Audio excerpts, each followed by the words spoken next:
Hello guys, স্বাগত তোমাদেরকে আরেকটা নতুন ব্লগে। এই দেখো আমরা সকাল সকাল স্নান করে রেডি হচ্ছিলাম, আর এরপরে দেখো আমি তিলক কেটেও নিয়েছিলাম, কারণ জানি আমি বৈষ্ণব না, তাও তিলক কাটলাম আর কি। বৈষ্ণবদের সাথে যেহেতু ঘুরতে হবে, তো চলো যাওয়া যাক। এরপর এই দেখো সবাই বেরিয়ে গেছে। হেঁটে হেঁটে আমরা প্রদক্ষিণ করব না, তবে আমরা একটু হেঁটে হেঁটে আগে মন্দিরে যাব।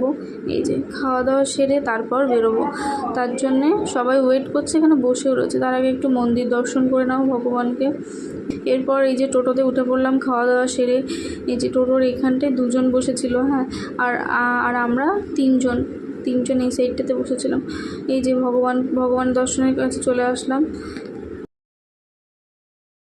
দেখো তোমরাও ভগবানকে দর্শন করে নাও, তোমাদেরও দর্শন করার সুযোগ করে দিচ্ছি।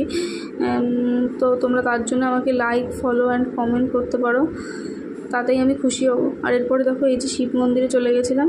আর শিব ঠাকুর মানেই সবারই একটা ইমোশনের জায়গা। দেখো শিব ঠাকুরটা এই যে, তো ছবি তুলে নিলাম। এবার চলো একটু প্রদক্ষিণ করা যাক শিব ঠাকুরকে। প্রদক্ষিণ করা শেষ হলো। দেখো এই যে শিব ঠাকুরের মূর্তি কতটা সুন্দর। এরপরে আমি তোমাদেরকে আরও একটা শিব ঠাকুরের মূর্তি দেখাচ্ছি। ওই দেখো এই মূর্তিটাও অনেকটাই সুন্দর। এই যে কত বড় মূর্তিটা, যে কি বলবো, তোমরা হয়তো দেখেই বুঝতে পারবে কত বড় মূর্তিটা, খুব সুন্দর। আর এই রৌদ্রের মধ্যে পায়ে তো একদম পা জ্বলে যাচ্ছিলো, যেই পাথরের উপরটাতে পা দিচ্ছিলাম, কী করব। এবার দেখো ভেতরে এই যে হরিণ ছিল, এটা আর একটা মন্দিরে। এই যে হরিণগুলোকে খাবার দিচ্ছিলাম। হরিণ তো দেখা যায় সুন্দরবনে অথবা কোনো চিড়িয়াখানায়, কিন্তু এখানেও এরা হরিণ প্রতিপালন করে, তাই হরিণগুলোকে দেখা যাচ্ছে এই যে খাবার জন্য দেখো মুখ পার করে দিচ্ছে, বাট আমি কিছুই নিয়ে যাইনি।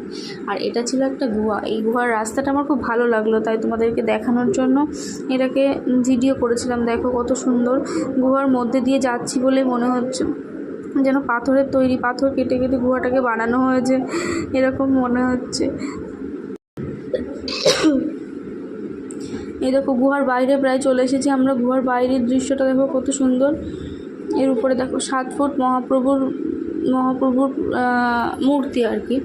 আর এর নিচে আছে কালারিং মাছগুলোকে দেখাচ্ছি, দাঁড়াও। এই দেখো কালারিং মাছগুলো কত সুন্দর না, তোমাদেরকে দেখানোর জন্য ভিডিও করলাম।